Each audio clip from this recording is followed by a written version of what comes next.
your guides to a really great financial future.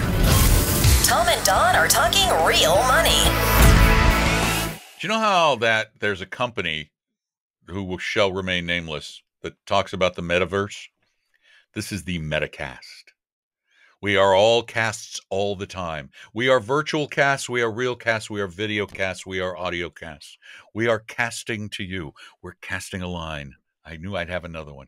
And we're going to cast you a lifeline in terms of helping you better understand money and deal with the stupidity that is the financial markets. And oh, Lord, the stupidity out there is legion. Hello, everyone. Welcome to the cast. I am Don McDonald. Joining me on the cast, our other cast member, Thomas C. Cock, hanging out in the aircraft hangar. Hello. That's all he has to say today. That's pretty much the extent of his entire thought process for the day. My repertoire is done. My repertoire. Hi, everybody. It's so good to see all of you. I want to apologize for the neatness of my hair. Yeah, you look kind of official, spiffy. The reason is I've spent the last couple of days playing a part in a student-made film for a film-making program at a university here in Central Florida. My daughter wanted to know when that's going to be available for viewing. I think they said that they were going to finish. He has to present it in like June for his master's thesis. So I was in a movie, just wrapped up shooting. It was really nice. The kids are nice. What they do at the end of shooting is they go, "That's a wrap," or that's a show wrap for Don. You know, when I got to the end of everything I do, and the entire crew applauds. Wow. Which is all I get. There is no money involved. I thought they were buying you something in Bitcoin and putting that in your wallet. No Fidelity Bitcoin for me. Okay. Nope. Well, congratulations. That's a big deal. It's fun. It's just fun. It was all night because they did it at a seedy, I mean, really seedy dive bar billiard parlor. I mean, it's the kind of place you go, oh man, I have to hose this floor off every night, I bet, or every morning. It was quite the spot. Those were the days. But we didn't hit it, of course, on the busy night. So anyway, welcome to Talking Real Money. Don here, Tom there. Today we want to talk about the color red. Oh, Elmo loved color red. No, not the color red as in your statements, as in those screens you look at when you go look at the stock market, as in every part of the financial markets lately, pretty much. Is there anything that's up, Tom? Not year to date. No, that I know of. Actually, not even one asset class is up at all. Period. So yeah, people have gotten their first quarter statements. That is an all red day. Year. It is very red. And in no way should this be construed as a political statement. So no, I mean, and the reason that I want to talk about this is a few of you are calling concerned. A few of you are worried. That's normal. That's why we exist, though, by the way. Exactly. It is for moments like these. We live for moments like this to help you stay the course. Yeah. So, and I took the liberty last night of looking at the year-to-date return of a portfolio, 60% in stocks, 40% in bonds, globally diversified, and you're down 6.1%. Now, I did have someone call me, a gentleman called me yesterday. He's got about $1 million portfolio. And he said, hey, I'm pretty nervous because since the beginning of the year, I've lost $60,000. I thought, well, actually, that's a better perspective than a percentage, right? Because a percentage that's a number. The actual money out of your account, well, that's a different matter. Yeah, I get it, that's troubling. So I talked him through it. But let's talk through it just a little bit. We've touched on some of these things before. They're not radical, but I think they need to be said many times. Number one, if you instead don't want to have any volatility in your portfolio, then you put it in a savings account, right? Because there's really nothing moving up or down there. The challenge is you really don't make much in a savings account for that reason. You're not taking any risk with your capital. You make less than not much. Yeah. You make negative after the inflation we're having today. Way negative. And by the way, though it's been said many times, many ways, you're making a great point today. Thank you. I appreciate that. Well, okay. Did you get the Christmas reference? That's very good. Yeah, I really appreciate it. You're really on a roll. I think it's the movie thing. So the short-term pain for long-term gain. That's the trade-off that you've had to endure. That's part of the deal. Number two, this is not a big, huge bear market, even though there are some headlines saying that. I know we're in kind of correction territory on some indexes, but if this is really troubling, to see your portfolio down by $60,000 if you have $1 million, I urge you to go back and look at what happened not that far back, 2020 or 2008 or even 2000, because you need to know how bad it really could be. Because this is not that bad. You could be, so if you're in a portfolio that you're troubling you today, what I'm trying to say is maybe you shouldn't be in that portfolio, because we're not timers. But I am a believer in you need to know your own personal risk tolerance, your ability to take the ups and downs. And that's why Don spent hundreds of hours trying to find the right risk quiz. The risk quiz is a great instrument. It's a great tool to know yourself about money, because you need to know. The adage is Wall Street's an expensive place to get a lesson if you don't know, which brings me to number three. And before you get to the third point, I want to reiterate this. It needs to be said many times, many ways. There's very little in this business of investing that is more important than you knowing you. You need to know how you will react in the future, because that is the price you're paying for the potential, and so far, a century or more than a century, of making decent money.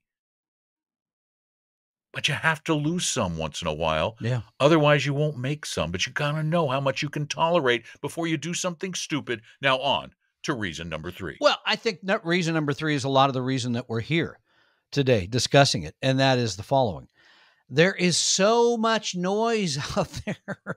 I mean, everywhere you turn, people are talking about what's going on with stocks, be it the radio, be it television, be it print, be it web, wherever. It's always there. It's always on you. You have to learn how to tune out that noise, because it's not going to go away. It's not going to be any, if anything, it's going to get bigger, because the more markets go down, then the bigger story it becomes. Or when they lose 800, the Dow loses 800 in one day, then it becomes this big story that everybody needs to know about. You need to figure out how to ignore that, because every single thing we know says the people that can't end up with less. It's a guarantee, because you end up getting out of the market at the wrong time. And that brings me to number four. All of you people that told us at the beginning of the year, and there were a good number of you, who said, mutual funds, ETFs, kind of boring. I'm going to move some of my money in individual stocks. Great companies like, let's see, Netflix, et cetera. Technology, because it's been the hot sector. You have gotten creamed. And again, diversify. It's the only free lunch I know on Wall Street. Buying individual stocks, you've seen it again this year. I mean, even fund managers that have limited number of stocks have gotten creamed. See ARK, for example, because ARK's now down 46% for the year. Yeah, I mean, that's a pretty big. Now that is a serious decline. Well, and add to that the 23% from last year. Gets to be a little steep. But don't worry, she says she's going to make 50% a year for you for the next 5 years. Sure. So not to be concerned. They'll promise you anything. Exactly. So there's a surprise. But all the things I just mentioned are very important. I think what you said, Don, is probably central. That know thyself. If you do, and you're able to just say, market's going up, market's going down, that happens every day. I don't pay attention to it. I'm looking at the long haul, and I'm looking at, my goal in mind. You're going to be good. If you're one of those people that's going to look at it all the time, look at your balances, pay attention to what the experts are saying, you're going to have a hard time with this. No question. And what you need to do, a couple of things you need to do. You need to avoid, because Tom mentioned this, there's so much noise out there. If a headline splashes up on your newsreader service that says something like this from one of our favorite publications. Yeah. He said facetiously, "These money and investing tips can be keys to success when stock and bond markets fail." Who do you think that's from? Who would you guess that headline is from? Is it Barron's? Is it Nope. Motley Fool? No, you're close. You're close. Paul writes for him. Market Watch. Market Watch. Yeah, Yes. they want you to pay for that nonsense. Yeah, I'm not paying for their nonsense. But here's the thing. One, don't read those articles. Read articles on the science of investing, on knowing yourself, on behavioral finance, better ways you can control your emotions, how to understand your risk, how to plan, how to create a plan for the future you both need and want. Those are actually two different things. You got to make sure you can cover the need. Maybe you can get to the want, and how much risk you can stand getting there. And then finally, this is 2 words of advice, 2 lousy little words, and they're not mine. They came to me. I had them spoken into my ears and yours by one of the more brilliant people to ever work in the financial services industry, a guy by the name of Jack Bogle. And he said, when we're in a market like this, you know it's down, you hear it on the radio, it's abstract as long as you're hearing it on the radio or hearing it from us. It's really abstract. It doesn't hit home until you open your statement or you go online to your brokerage account and peek. His advice to you: don't peek at your portfolio, because when you see your portfolio going down, that's personal.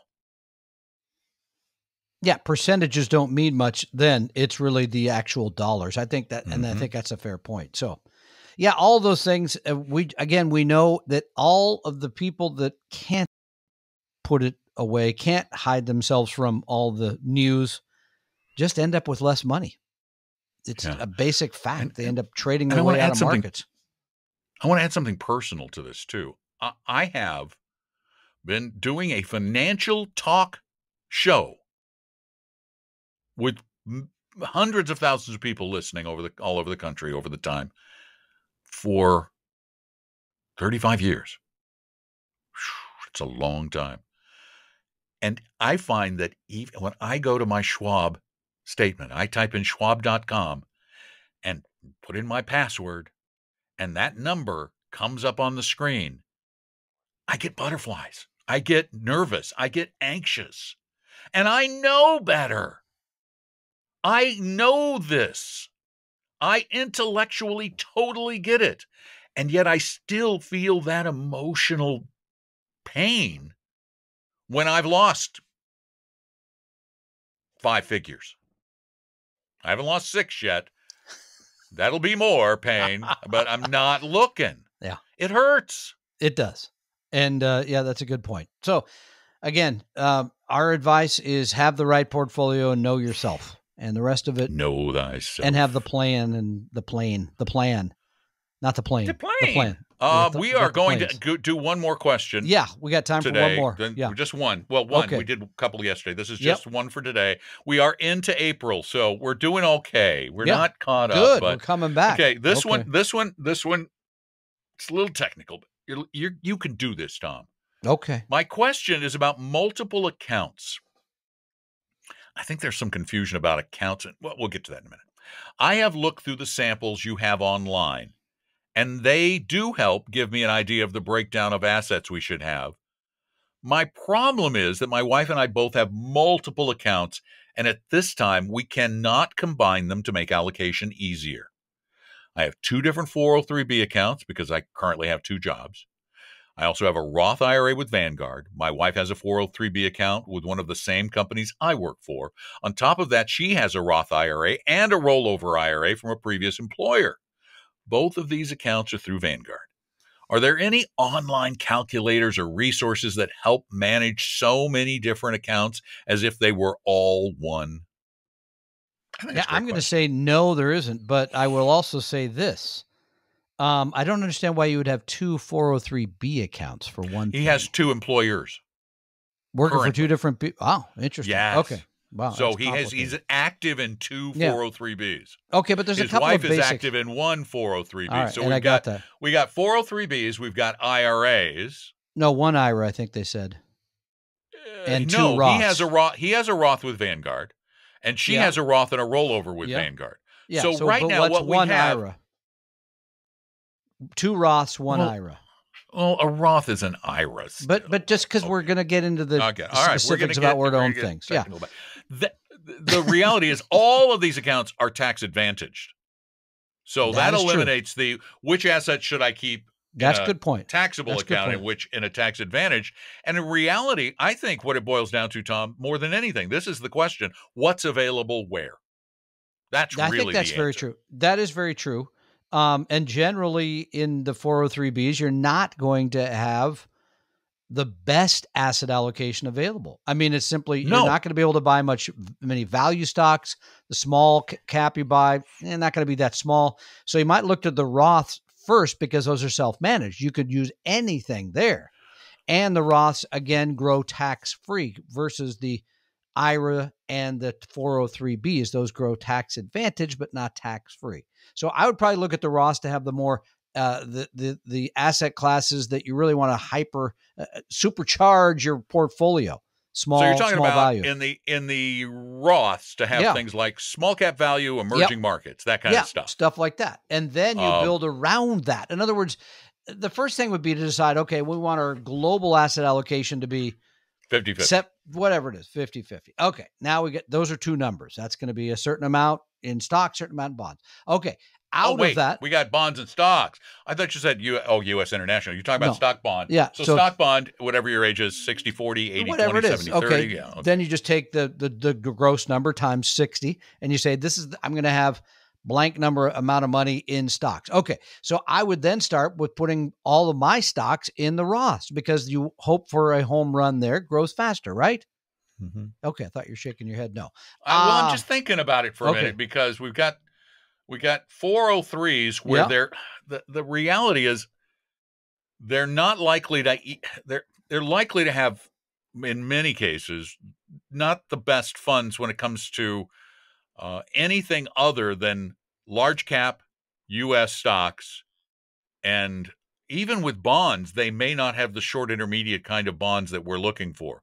So it may end up that those 403Bs become, just by default, they end up becoming your large cap U.S. and large cap international holdings and all of the peripheral stuff because you may not be able to get it. For example, they may have a PIMCO bond fund in the 403 at a high fee where you can get something from Vanguard a lot cheaper in your IRAs, rollover or Roth, but probably in the rollover for the bonds, right?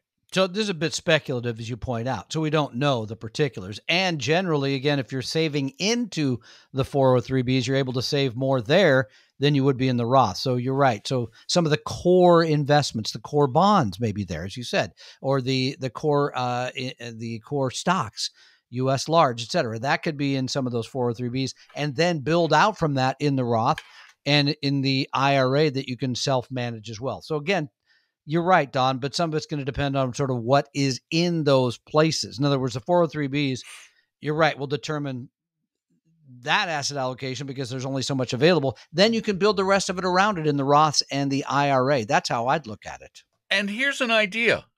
Again, this is not a plug. It sounds like a plug, but it's not a plug. Go to Vestry.com and set up an appointment with one of our advisors, and they can kind of help you figure out what might fit there based on what's available. And they'll do that. We do it for anybody who wants for free. We don't try to pitch you anything. Just set up an appointment with an advisor and say, because we can't manage those monies anyway. Most of them, we can manage the IRAs, but not the 403Bs. Get a little advice on getting those properly allocated. It can really, really help. And it doesn't cost anything to meet with one of our advisors for a little while. And you won't get a sales pitch. Okay? Promise. Right? Do you want to promise too? Weren't you a Boy Scout? Absolutely promise. Oh, you're going to make me do the Boy Scout? Can you do your Boy Scout thing? I hereby salute. No, it's fine. Never mind. Okay. God bless the boy. No. I wasn't a Boy Scout. I'm an Eagle Scout. You were a Boy Scout. You had to be a Boy Scout to become an Eagle Scout. Okay. You don't just jump right to Eagle. No, it took 3-4 weeks. Even you don't jump right to Eagle. Okay. But ladies and gentlemen, if you'd like to meet the Tom of your dreams. Oh, gosh. The Eagle of your dreams. The Is landing? Eagle-eyed Thomas C. Cock. Wait a minute. That's a chicken. You're no eagle. You're a chicken. That really hurts. You can meet him at retire meeting. Yeah, that's true. Where you meet Tom. It's a retire. Wait a minute. It's not about you. Oh, it's about retirement. You made me think it was all about you. Yeah, it's not. It's not about me. It's not about you. We have tons of, by the way, far more gifted speakers than even Don. Paul Lupescu, pretty good. We taunt them mercilessly too. Paul Merriman, pretty good. Merriman, so we taunt all the time. Oh yeah, somebody even I called them. They're like, "Oh, poor Paul." So again, join us Saturday, May 14th. They don't know Paul that well, do they? No, they don't. He can give as good as he gets. That's for sure. So yeah, I mean, it's as simple as signing up either virtually or in person in Bellevue. We'd love to see you, and it's gonna be a lot of fun. But you're gonna learn a whole lot. So Retire Meet Saturday, May 14th. Join us. Yes, indeedy. You're gonna learn a whole lot at our Retire Meet get together there in Bellevue, Washington. What was it? What'd you become? Countrified? I'm going to learn a whole lot. Oh, that's true. You do live out in farm country there. I do. Yeah. Bear country. He's got the big bear safari out in the front yard. Banjos are playing, as we like to say. So got that going. Banjos and bears on the front porch. You got the bear rocking in the rocker there. You're standing between me and my tuna fish sandwich, so this better be good. Billy Bear waiting for the fish. And we'll let Tom go eat a sandwich. Yeah. Thanks for watching, listening, joining us. Subscribe. Tell your friends. Share us on social media. You can share Tom as often as you want on social media. Just pass him around. And leave a review if you like what you hear. Watch us on YouTube. Subscribe on YouTube. There's all quick interjection. I watch occasionally YouTube videos, and they all go, and I don't even know where these things are. Ring the bell, hit the subscribe button, and they're pointing to things. And I'm looking around going, where are you pointing? Where's the bell? Where's the bell? I don't see a bell. Ring the bell. Did you like get a big tip at the bar? Bing. Oh, I just tipped him. Do whatever those things are they tell you to do on YouTube. We don't understand this stuff that well. No. So say bye, Tom. Goodbye, Tom. Goodbye, Don. It's nice knowing you. Good night. We're hanging out, talking real money. We hope you realize that the information provided on Talking Real Money is for informational, educational, and hopefully enjoyable purposes only. Providing personalized financial planning or investing advice takes time, so please consult with a really good fee-only fiduciary investment, tax, or legal advisor. We know a good one. Investing must always involve risk. In other words, you can and probably will lose money at times. Also, as much as you want it, no one can accurately and consistently predict the future. So past performance doesn't tell you a darn thing about what the future will bring. Unlike many other programs that say something similar, Talking Real Money is not trying to get you to buy or sell any financial products or securities. Instead, the program is provided as a public service by Appella Capital, a fee-only registered investment advisor. Thanks for listening, and please visit TalkingRealMoney.com for more information and disclosures. Are we done now?